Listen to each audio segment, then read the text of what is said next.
सम्पूर्ण नमस्कार साथीहरू। आज चाहिँ म यो देवघाट जहाँ भनौँ न अब यो यस्तो ठाउँ रहेको छ, यो अन्धकारमय ठाउँ रहेको छ। यस्तो ठाउँमा आज मेरो अत्यन्तै काम परेको, जरुरी काम परेको हुनाले म जाँदैछु साथीहरू।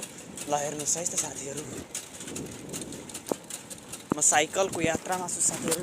सबैजनाले हेर्नुहोस् कि ठ्याक्क उकालो ठाउँमा आएको छ।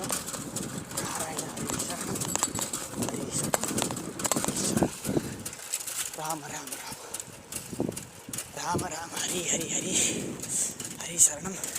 ल हेर्नुहोस् है साथीहरू, ल कति बजे होला ठ्याक्क अनुमान गर्नु होला। 12 बजे जस्तै लाउँछ मलाई त। झमक्क रात छ, हेर्नु त ल। ओहो, लाइट बालेर हिँड्नु पर्यो, त्यही पनि यति स्पिडमा। हेर्नुहोस् है साथीहरू, अहिले पनि गाडी आउँदो रहेछ नि त हो।